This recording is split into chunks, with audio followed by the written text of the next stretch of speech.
حاجی ڕسوولگیان ئێمە لە خزمەت جنابتانین کۆچی پێغەمبەری خوا صلی الله عليه وسلم بۆ شاری مەدینەی پیرۆز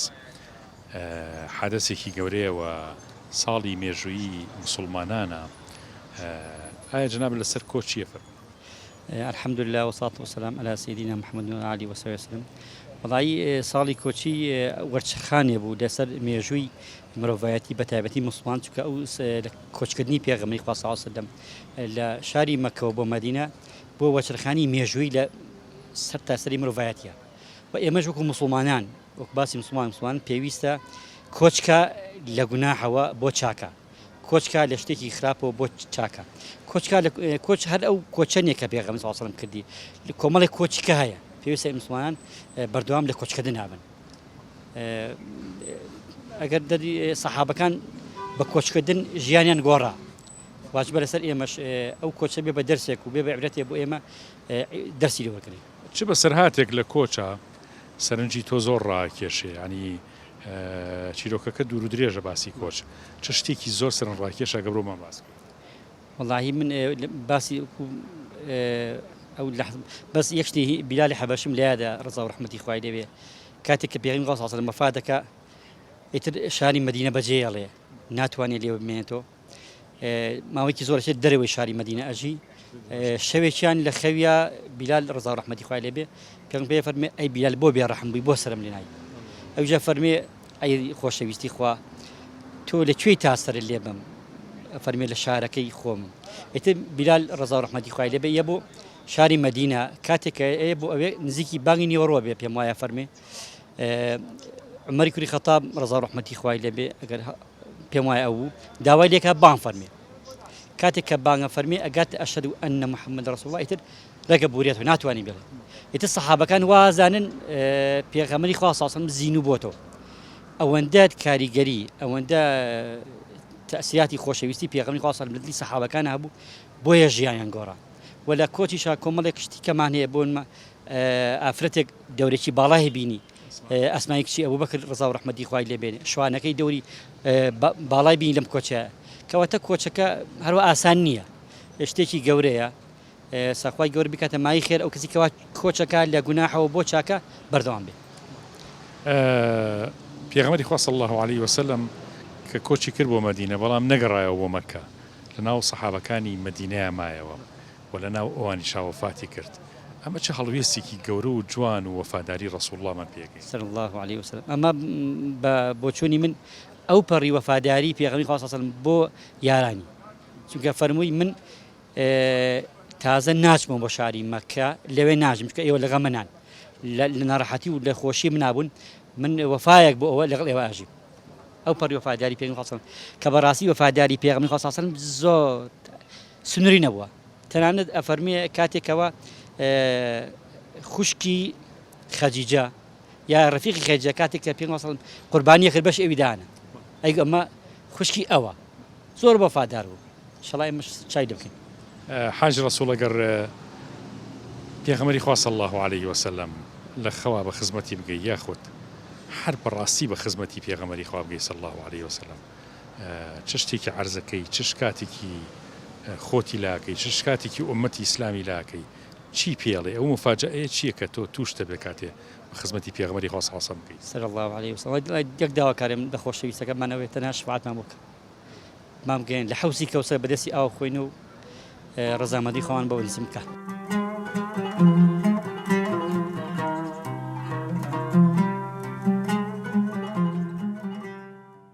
هەموو ڕووداوەکانی خۆشە خاستان ئەو دقەیە کە ڕزگار کراوە پێغەمبەری خۆشەویست ڕزگاری کردووە لە دەست کافر و لە دەست مەکە ئەو کاتە لە هەموو کاتێ خۆشترە. ئەگەر بگەیتە خزمەتی پێغەمبەری خوا صلی الله علیه وسلم چی عەرزەکەی؟ وەڵڵاهی جا بگەمە خزمەتی پێغەمبەر صلی الله علیه وسلم من لە خەویشا چوومە مەجلیسەکەی بەڵام خۆیم نەبینیوە ئەرە بەخوا هەر زۆرم پێخۆش بوو زۆر چوومە مەجلیسەکەی بەڵام بە خزمەتی نەگەشتم سڵاوات لە پێغەمبەری دی صلی الله علیه وسلم هەزار جار سڵاوات بە داری پاکی پێغەمبەر صلی الله علیه وسلم ڕۆژانە سڵاواتی لێ دەی؟ ڕۆژانە ڕۆژ هەبوو هەزار جار سڵاواتم داوە والله ڕۆژ هەبوو هەزار جار سڵاواتم ماوە ئارە والله زۆرم پێخۆشە.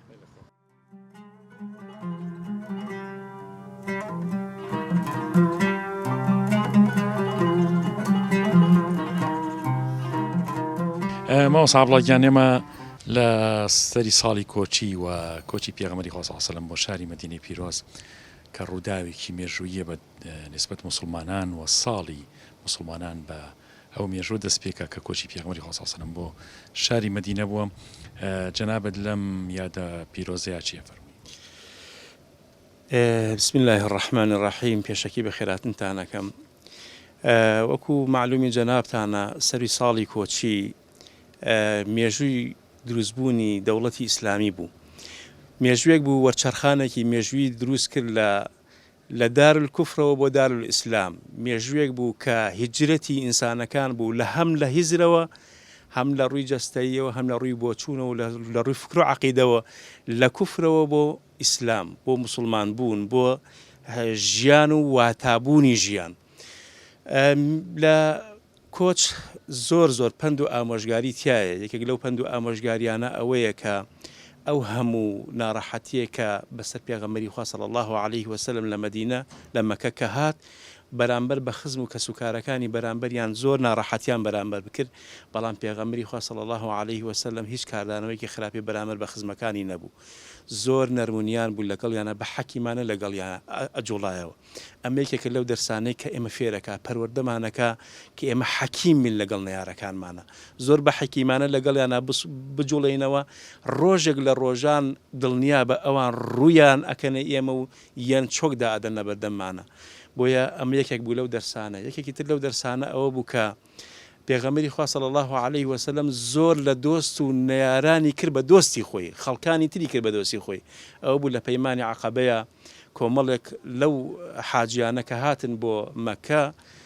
پەیمانی لێوەرگرتن کە مسلمانی کردن و هاتنە سەر دین، و پەیمانی لێوەرگرتن کە ئەوەی ئەوان بە ماڵ و سەروت و سامانێنەوە فیدای پێغەمبەری خوا بن صلی الله علیه و سلم و پارێزگاری لێکن. هەر لە پەیمانی عەقەبەیە پێغەمبەری خوا صلی الله علیه و سلم نیەتی ئەوەی هێنا کە کۆچکا بۆ مەدینە، بۆ ئەوی خاڵێکی وەرچەرخان بێ لە دارولکوفرەوە بۆ دارولئیسلام. دەوڵەتێکی ئیسلامی لە مەدینە دروست کرد. ئەو دەوڵەتە بۆ مایە ئەوەی کە ئەمڕۆی ئێمە لە سایە حەساوینەتەوە. ئەمە بوو بەڕاستی کۆچ، هێماکانی کۆچ و هەدەفەکانی کۆچ بوو ئەوە بوو کە بەڕاستی دین یعنی پرش و بڵاو بێتەوە بەسەر زەویە و بڵاو بێتەوە. یەکێک لەو هەڵوێستانە پێغەمبەری خوا صلی الله علیه و سلم فێرمان ئەکا کە هاوڵی باش بە خۆمان هەڵبژێرین. باشترین هاوڵێک کە هەڵی بژاردە بوو ئەبوبەکری سیدیق بۆ ڕەزا و ڕەحمەتی خوای لێبێ، کە لە بوون و نەبوون و لە ناڕەحەتی و لە خۆشیەکانە بەردەوام لەگەڵ یابوو. یەکێک لەو هەڵوێستانە کە باس ئەکرێت لە غاری حیرا بە یەک و من هەردووکیان وەکو ئەیەرنەوە پێغەمبەری خوا صلی الله علیه و سلم لەسەر ڕانی ئەبوبەکری سیدیق خەوی لێکەوتووە. لەویا وەکو بڵێن مارێک یان شتێکیەت بە ئەبوبەکری سیدیقەوە ئەدات، زۆر ناڕەحەتێکە، ئەوەندە بێتاقەتە بێ، ئەوەندە ناڕەحەتە بێت لە تاو ئێش و ئازار، دڵی نایە پێغەمبەری خوا صلی الله علیه و سلم لە خەوەکە هەڵسێنێت. بۆیە فریمێسکەکانی چاوی ئەکەوێتە سەر گۆنای پێغەمبەری خوا صلی الله علیه و سلم. لەو کاتەیە پێغەمبەری خوا صلی الله علیه و سلم ئەلەو کاتەیە پێغەمبەری خوا صلی الله علیه و سلم خەبەری ئەبێتەوە بە خۆی فریمێسکەکانی ئەبوبەکری سیدیقەوە ڕەزا و ڕەحمەتی خوای لێبێ. لەو کاتەیە ئەمجارە داوای شیفای بۆ کات و بە جۆرێک لە جۆرەکان ئازارەکانی ئەبوبەکری سیدیق خوای گەورە شیفای بۆ ئەنێرێت و بەو شێوازێک کە لە ڕیوایەت کراوە. ئەمەی هاوڵ نمونەی هاوڵی باش. چەندین شێوازی تریشەی کە پێغەمبەری خوا صلی الله علیه و سلم هەر ئیسیفادەی لە هاوڵی باش نەکردووە، ئیسیفادەیشی لە خەڵکی بێباوەڕ کردووە. سەیرەکەی ڕێبەرێکی هەبووە، مشریک بووە، ئیسیفادەی لێکردووە، بەڵام ئەمانەت پارێز بووە. ئەم ڕێبەرێکی بەواقعی بەدڵسۆزی ڕێبەرێکی کردوون بەرەو دەریای سووری ناوەڕاست، ئیتیجاهیان گۆڕیوە. دوای ئەوە ئیتیجاهی خۆیان گۆڕێتەوە بەرەو مەدینەی پیرۆز و ئەوە بوو کە یەکەم شوێنێک کە ئەسحاب ڕەزا و ڕەحمەتی خۆیان لێبێ کە پێشوازیان لە پێغەمبەری خوا کرد لە بەطن و ڕائیم بوو. لەوێ پێشوازیان لێ کرد و ئەو پێشوازیە گەرمە. دوای ئەوە بەرەو مزگەوتی قوبا لە شوێنی قوبا بەرەو ئەوێ بەڕیان کردن. لەوێ لە قوبا لە 12 ڕۆژ مایەوە لە ساڵی لە مانگی ڕەبیع الئەوەل کە 12 ڕۆژ ڕۆشت بوو لە مانگی ڕەبیع الئەوەل لەوێ مانەوە دوای ئەوە ئەمجا هاتنە مەدینەی پیرۆزە و لەوێ نیشتە جێبوون و بەو شێوازە یەکەم هەنگاوێکش کە نای پێغەمبەری خوا صلی الله علیه و سلم مسلمانانی کردە برای یەکترین إنما المؤمنون إخوة براستي برايتي لن يوم مسلمانانا شتێکە پێویستە و زەروریەتە بە تایبەتی بۆ ئەمڕۆژ. ئەو برایەتی کە جناوە باسە کرد یان یەکەم کاری پێغەمبەری خوا صلی الله علیه و سلم لە مەدینەیە دروستکردنی برایەتی بوو و دروستکردنی هاوبەشی ژیان بوو کە لە خەڵکی مەدینە بە جوولەکە و بە مسلمانەکان و حتا بۆ مشرکانش کەما بوونەوە لە مەدینەیە بە هەمویانەوە دەستوری مەدینەیان نووسی کە ئەمە بۆ خۆیەوە دەرەخا کە مسلمانان بەڕاستی بە تەنگ بەیەکەوە بوون و هاو نیشتیمانی بوون و هاو مەسلحەت بوونی وڵاتەوە بوون و ئەوە بنەمایەکی زۆر گەورەیە کە مسلمانان هەمیشە لە بەرچاوی بگرن و بە تایبەتی لە ناو مسلمانانە بەڕاستی ئەو وحدەت و برایەتی کە جناوە باسیەکەی زەرورەکانی ئەمڕۆیە. بەڵێ برایەتی زەرورەکانی ئەمڕۆیە چونکە بەڕاستی ئەگەر برایەتی نەبێ ناتوانین هاوپیشە بین بە هەماهەنگی یەکتری نەبێ ناتوانین سەرکەوتو بین لە کارەکانمان تەنانەت لە ژیانی ڕۆژانە و لە تاعەت و عیبادەتیشمانە ئەگەر سەیریکەین هەموو خوای گەورە هەموو تاعەت و عیبادەتەکانی بە شێوازێکی جەماعی داناوە فەرمانی پێکردوین زیاتر بە جەماعەت بکەین بۆی ئەرک و پاداشتەکانی زیاتر بێ لە سەرمان بۆیە فێرمانەکە دەستە جەمعی بوون لە هەموو کار و کردەوەیەکە تەنانەت لە داعوە و بانگەوازی ئیسلامیشە خێر و بەرەکەتی زیاترێکە لەوەی کە بەتەنیا هەوڵ بدەیت. بەڕاستی برایەتی بوون جێپەنجەی زۆر دیار بووە لە سەرخستنی دینە وە پەردەوازە بوونیش بەڕاستی بۆتە ئافات و بووەتە نەخۆشی بۆ مسلمان دائیمەن زەرەری لێکراوە. جەناب دەگەر ئینشاء الله لە بەهەشتا خۆی گەورە هەمومان کۆ کاتەوە لە خزمەتی پێغەمبەر صلی الله علیه و سلم لە سەراوی کەوسەر بە خزمەتی پێغەمبەر بگەی یاخود ئەگەر بە جۆرە لە جۆرەکان بە خزمەتی بگەی چی پێڵێ؟ ئەگەر بە جۆرێک لە جۆرەکان بە خزمەتی بکەم ئینشاء الله کە بە خزمەتیشی ئەگەیم پێی ئەڵێم حتا ماوە من قەرزاری ئەوم کە منت بە مسلمانەتی پەروەردە کردووە بەم سلسەر ئەم دینە بەس قەرزاری ئەوم وەکو خەڵک لەوانەیە ئەگەر بێ باوەڕ بوومایە لە عایلێکی بێ باوەڕ دروست بوومایە ئێستا منیش وەکو خەڵکانی تر ئاوەها پەرتەوازە بوومایە لە ڕووی فکر و هزرەوە بەڵام لەخوا بەزیابێت کە لە ڕووی دینەوە لە عایلێکی مسلمان چاوم هەڵهێناوە ئیتیباعی سونەتەکانی ئەو بووم قەرزاری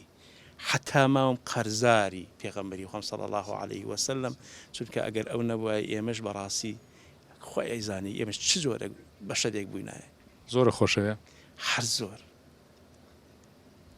تەنانەت عومەری کوڕی خەتاب وتی ئەی پێغەمبەری خوا صلی الله عليه وسلم تۆم لە هەموو کەسێک خۆشترەوێ بەڵام لە خۆم نا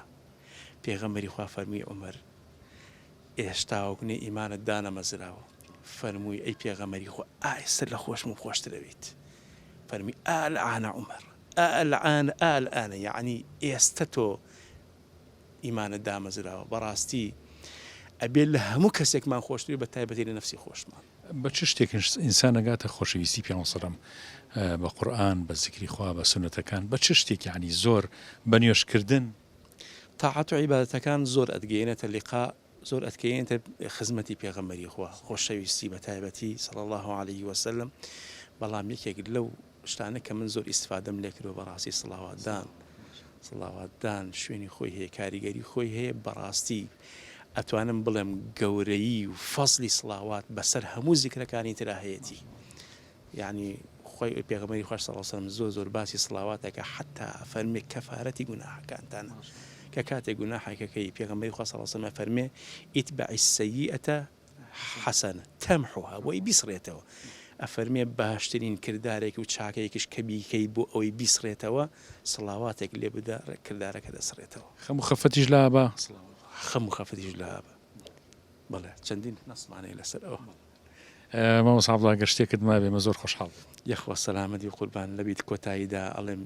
خۆزگایە هەر هەمومان ئینشاء الله لە دیداری پێغەمبەری خوا لە بەهەشتەکەی خۆی کۆ ئەبینەوە لەسەر حەوزی کەوسەر و یەکێکە بین لەو مەجلیسەی کە پێغەمبەری خوا صلی الله عليه وسلم کۆمانەکات و لە دیاری خۆی ئینشاء الله.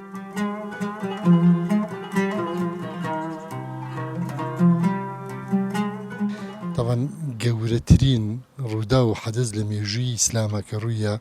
بریتی بوو لە کۆچی پێغەمبەری خوا صلی الله عليه وسلم لە مەکەوە بۆ مەدینەی پیرۆز.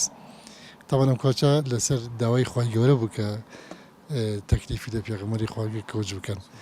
ئیتر بەم چوە گەورەترین گۆڕانکاری لە مێژووی ئیسلامە کە ڕوویە لەم کۆچۆ دەستی پێکرد هەر لە دروستبوونی دەوڵەتی ئیسلامی و دوایی دانانی نووسینەوەی دەستور و لەگەڵا ژیان لەگەڵ ئەدیانەکانی ترە ئەمانە هەمووی جێگەی شانازین بۆ ئێمە کە هەموو کاتێک لە بیری ئەوە بین کە یادی بکەینەوە. ئیتر بەڵێ بەتەئکید ئەو بەندانی کە لە دەستورا بوون ئێستش مافی مرۆڤ کە ئێسەر شانازیەکەن کە ئەشتان هەمووی وەگیراون لەو هەمووی ئەو کاتە پێغەمبەری خوا درودی خوا لەسەر بێ ئیشارەی پیاوە لە پێکەوە ژیان لەگەڵ غیرە موسڵمان و لەگەڵ دراوسیا چۆن بین تەعاملمان لەگەڵ یەکتریا چۆن بێ بەڕاستی کۆچی پێغەمبەر صلی الله علیه وسلم زۆر شتی فێرکردین کە ئێمە ڕۆحی بەخشین و ڕۆحی تەسامح و لەگەڵ یەکترا باش بوون و باوەشکردنەوە بۆ براکانمان و ئەمانە هەمووی ئەو بەرەکەتە بوون کە لە نەتیجەی کۆچی پێغەمبەرەوە بۆمان دروست بوو صلی الله عليه وسلم. مامۆستا عوسمان چ خاڵێکی کۆچ یاخود چ بەسەرهاتێکی زۆر کاریگەرە لای تۆ کە کۆچەکە لە مەکەوە بۆ مەدینە چەند هاوڵێکی هەیە چەند کەسێک یاخود لە مەدینە یاخود لە قوبا کامێنێتەوە ئەو ڕێگە چۆنە بڕێت چ شتێکی زۆر سەرنجی ڕاکێش طبعا زۆر جوانە ئەو هەموو ناڕەحەتی کە پێغەمبەری خوا قبوڵی کرد لە ئەسنای ئەم کۆچەیە هەمووی لەمە خاتی هەمووی لە نەتیجە خزم بە مرۆڤایەتیەکە خزمە بە ئێمەشەکە ئەجا ئەو پێم سەڵسەم جیرێکی دروست کرده بوو چ لە مەکە و چ لە مەدینە کاتێک کە مەسەن بۆ نمونە ئەڕواتە ناو مەدینەوە سەرکی ئەو باوەشکردنەوەی جەماعەتی ئەنسارەکان بۆ مهاجرینەکان ئەی تاکو ئەو ئەگاتە ئەو حەدەی کە ماڵی خۆیات جاری وهەیە ئەگەر مبالەغەی تیانە بێ دەست لە خێزانی خۆی هەڵبگرێ بۆ براکەی کە ئەمە چاندنی ڕۆحی خۆشەویستی و برایەتی بوو لە نێوانیانە. ئەگەر بە خزمەتی پێم بگەی ئیتر لە خەوا بێ یا بە واقعی ئینشاءالله طبعا لا إن شاء الله أميدكين هما لفردوسا لا يأخذ لسر حوزي كوسر لا أو شناني كشفاعتي في أنصم تياكري إما حضور من هبه شكاتي أمتك لا تشتكي أمة شكاتك والله خوي جورا بلكي صلى الله عليه وسلم خوي قصيك جواني هي كافرمية من لا يخواش كذا كم كميلتكم قرآن وازه هنا جاب راسي أما بهموش وياك هل مروفياتي بقشتي قرزاري وبيغمرين صلى الله عليه وسلم اما قرزارين بويك شوين بي او ناكوين لهر سات وقتك لهر زمانك خلقي بشتي لو بيغمرك بي الا باجك اياه بقدر او لاري وبقدر او بيجوي وبقدر او شنك وتني بيغمر اخوا الا باجك اياه بتايبتي مسلمان البراسي جاجارك اما شكوا بكين شكوا خلقها كين قالين يا رسول الله ام خلقي ام وكو بيويست هشتا وكو بيويست تونا ناسي وبراسي اگه بیزانیا تو چه رحمتك بي وما ارسلناك الا رحمة للعالمين براسي حلم دخو قرار يعني كهرهمي برو في غمر خوارشن صلى الله عليه وسلم. أميدك إن شاء الله بخزمتي بقي بس يعني أو لحظة كإنسان قاعد خزمتي في غمر خوارشن صلى الله عليه خوشيك بي بشارتك بي بخزمتي أبو بكر أو صحابانا أو بيا وخوانا عسانين أو ميرجو إسلام لقيامته شد الخوشيك الروكات إنسان ما وصل والله ما موسى والله صدان جار لدعاء كان ما بتايبدي تمنام كردوا كخواي جان ارزقني رؤيته ورؤية أصحابه والله يتر والحال ما مصايب رئيسم چند جار وتو مخوز جاي روجان باش يقلو فليمن بولي بدرايوا كبيغمر قال أبو بكر شون لقى خلق جاون أو جورتين تمنيام بو براسي إيش تمناكم صلواتي زول ما وصيان هجروا جل صجار كم تلين آدم كبيغمر قال أبو بكر شون لقى خلق جاون أو جورتين تمنيام بو براسي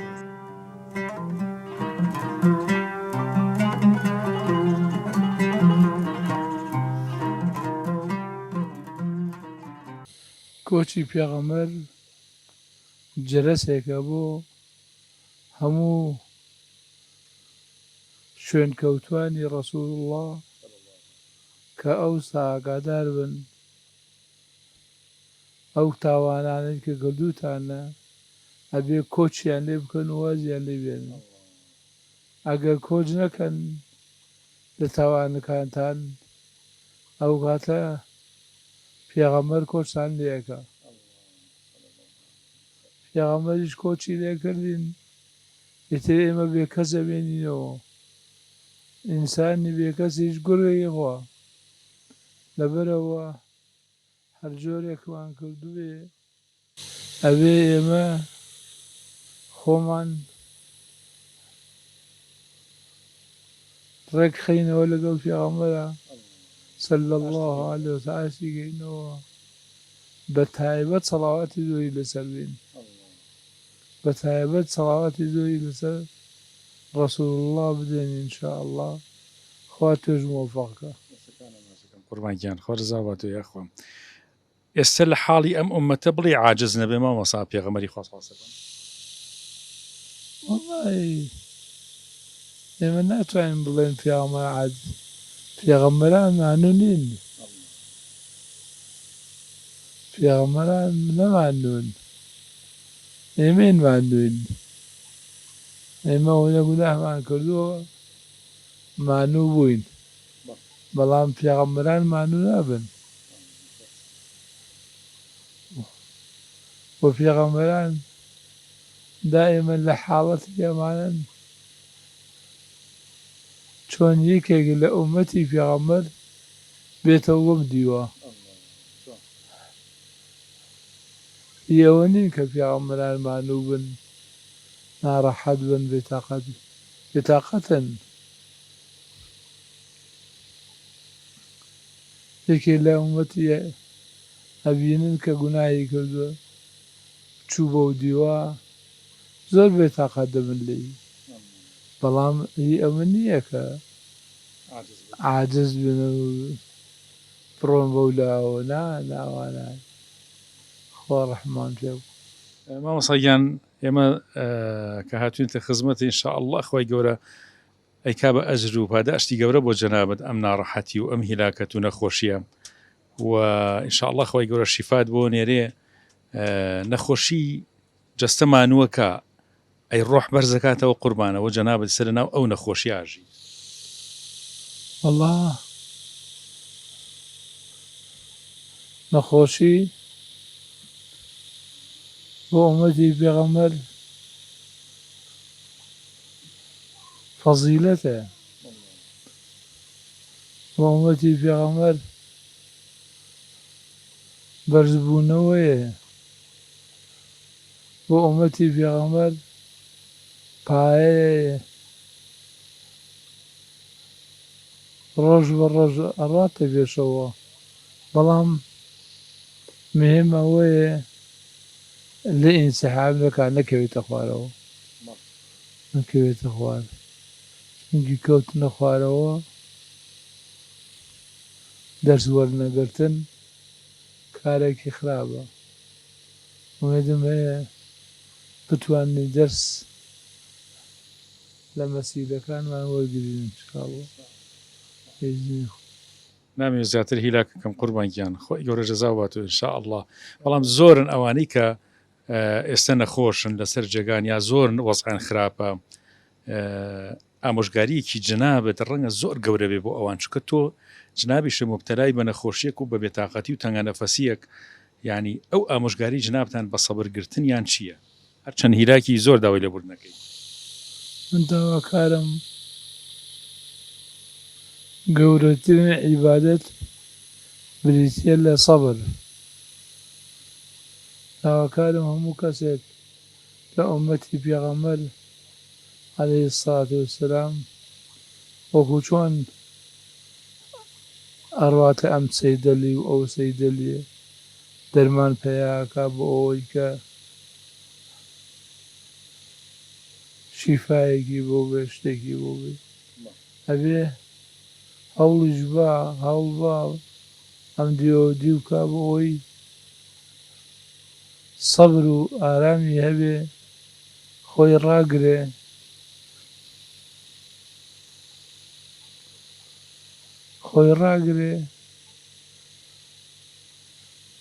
مبتلا نەبێ بە دەردە خراپەکانەوە دەردی خراپیش بەوە ئەڵێن کە ناڕەحەتی توش بێ بەڵام دەرسی لێ وەرنەگری ئومێدم هەیە ئێمەمانان دەست وەربگرین لەم ناڕەحەتیانەی کە خوا تووشمانەکە خوا بە قەسدێکی تووشمانەکە چونکە دەرەجەمان بەرز کاتەوە ئیسیفای شەرعی لێ بکەین دەرسمان باش بێ تەمەنمان کەمە بەڵام تەمەنمان زیادەکە عەمرمان زیادەکە ئینشاءالله خوا موفقەکە یا خوا بەرەکەت خواتە عەمرتان لە خێر و خۆشیا بن خوا گیان بە لەتفی خۆی دەرگای خێرمان بۆ بکاتەوە دەرگای عەقڵمان بۆ بکاتەوە دەرگای تەقوامان بۆ بکاتەوە ئامین